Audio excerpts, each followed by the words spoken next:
Assalamualaikum warahmatullahi wabarakatuh. This is another update regarding COVID-19 situations in Jakarta for the international community living and working in our city in Jakarta.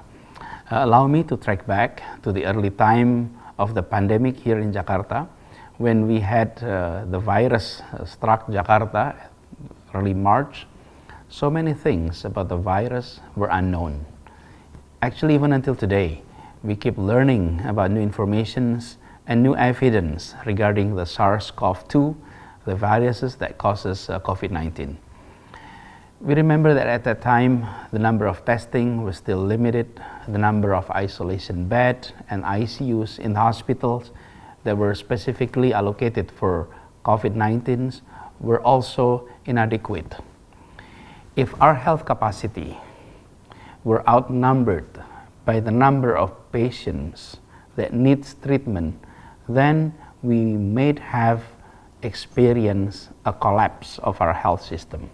And therefore, in the early days of the pandemic, it was vital to impose strict social restrictions so that the health system, on the one hand, could be improved in its capacity to function when it requires to service our people that were exposed to COVID-19.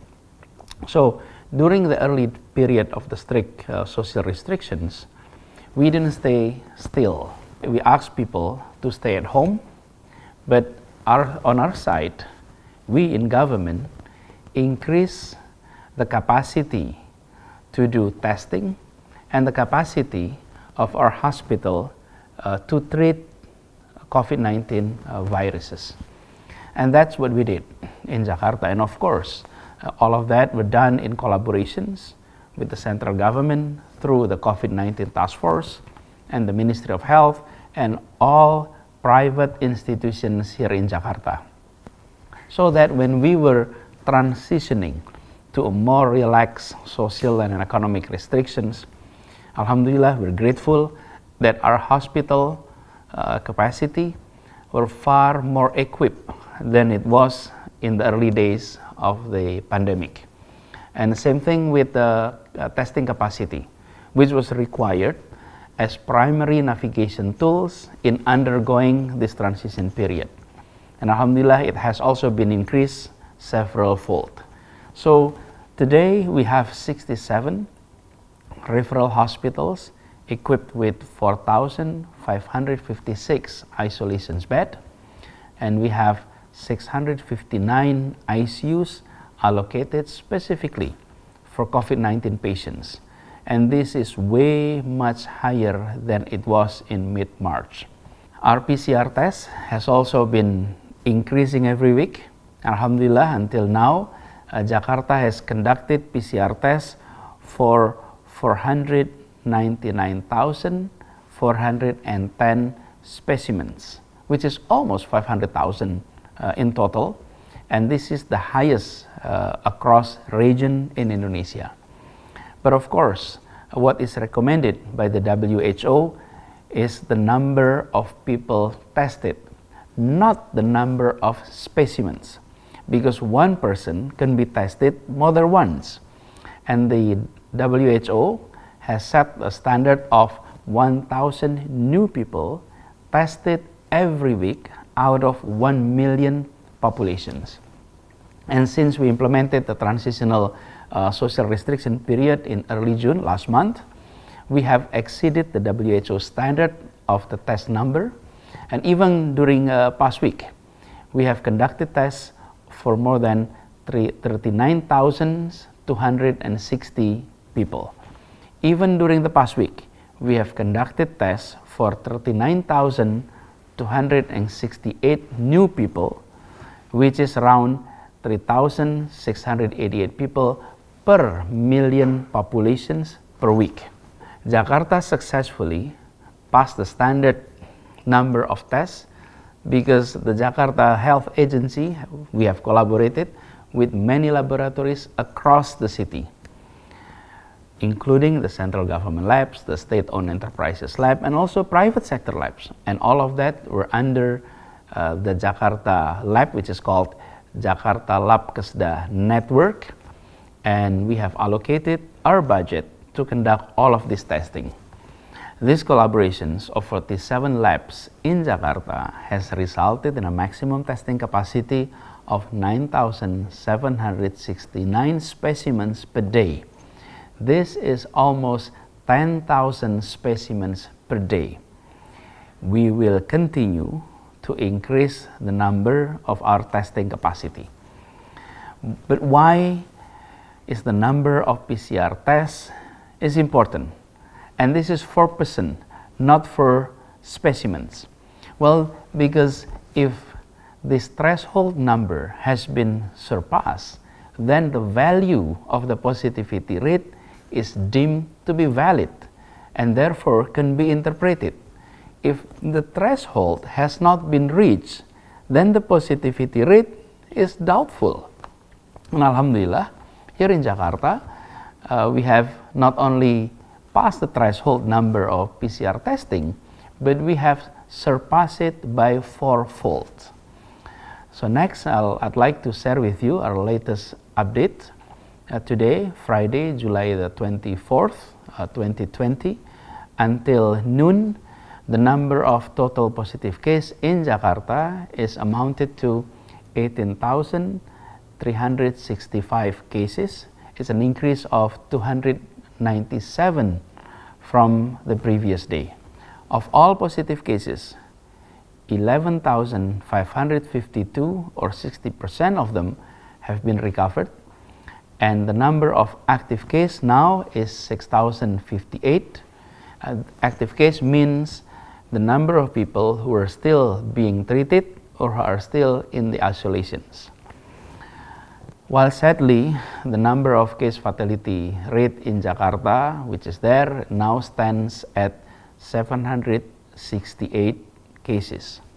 The fatality rate for COVID-19 in Jakarta cases is 4.1%. This is equivalent to the global average of 4.1%. And Jakarta number is below the national average of 4.9%. Next, where do we stand in terms of value of the positivity rate? The cumulative since the beginning of the outbreak, our positive rate is 5.2%. This is below the national average of 12.3%. This means that the value of Jakarta's positivity rate is slightly above the WHO ideal recommendations, which is 5% or below, even though it is still way below the maximum limit, which is also expressed by the WHO, which is 10%. However, we must be alert that during the past 2 weeks, the value of our positivity rate shows an upward trend. 3 weeks ago, positivity rate was 4.8%, and then 2 weeks ago, it rose to 5.2%, and in the past week, it increased again to 5.9%. So 4.8 to 5.2, and the past week is 5.9. But on the other hand, Jakarta capacity to increase the number of testing and to conduct active case finding consequently also increases the number of positive case finding. As many as 30% of positive case findings were a result of active case finding by our community health center, which is called Puskesmas, and 20% are the result of active contact tracing from cases that has been found positive, where the other 50% were from positive case finding by hospitals and clinics. These are individuals who came to our clinics, who came to our hospital being tested. So even though this active case finding raises the positive case graph, we need to re-emphasize that our goal here in Jakarta is not to bend down the graph, but to actually stop the transmissions in the real world. If Jakarta is only judged on the basis of one parameter, a single parameter, namely the daily positive cases, then without looking at various other parameters, so be it, because we will not hide the number of cases. We will always be transparent, and we will not slow down the test in order to look good, because what we are doing in Jakarta is to stop the transmissions of the virus, not to bend down the graph.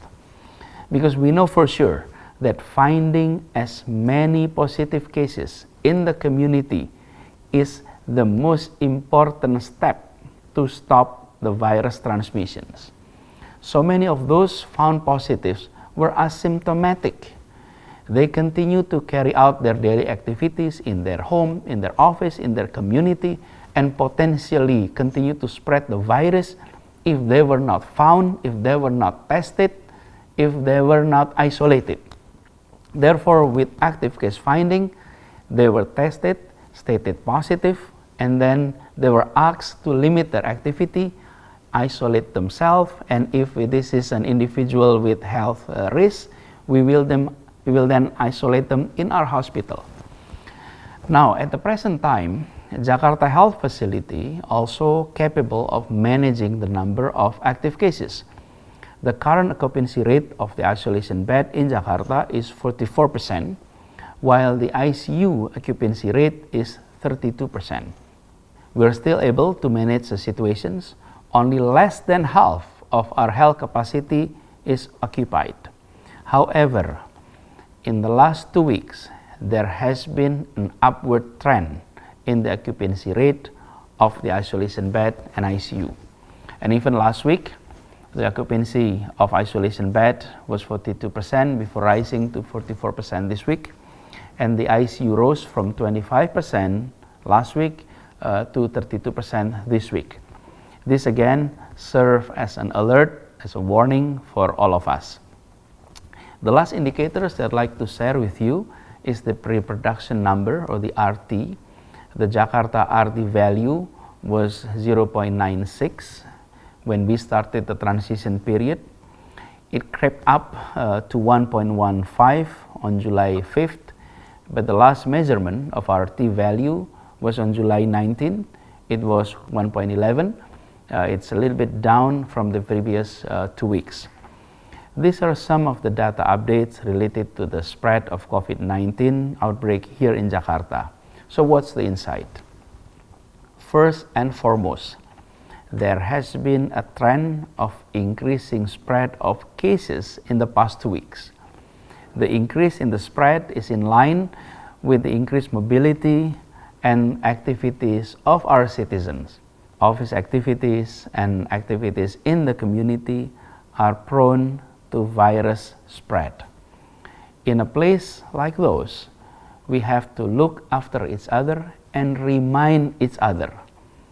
Do not hesitate to remind or maybe even reprimand our colleagues, our neighbors who may be negligent in maintaining health protocol, such as using masks all the time, washing hands with soap on regular basis, maintaining physical distance of 1 to 2 meters.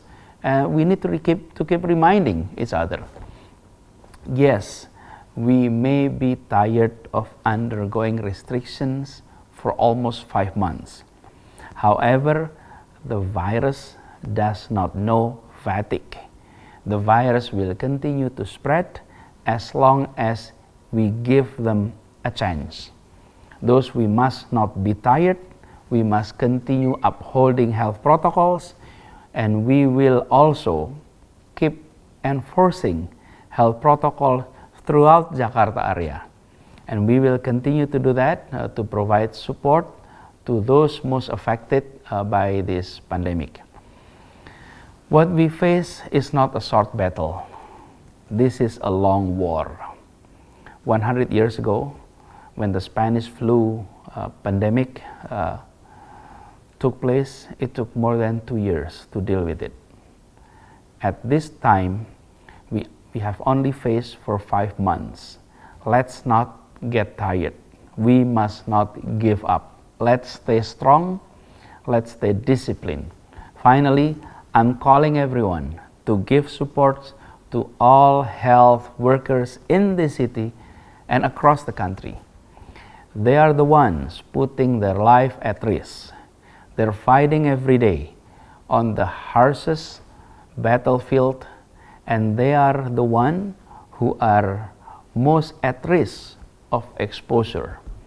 And all hospitals, health workers fight so hard every day to save our life, to save life of our friends, our colleagues who are being treated for COVID-19. Let's support them, let's pray for them.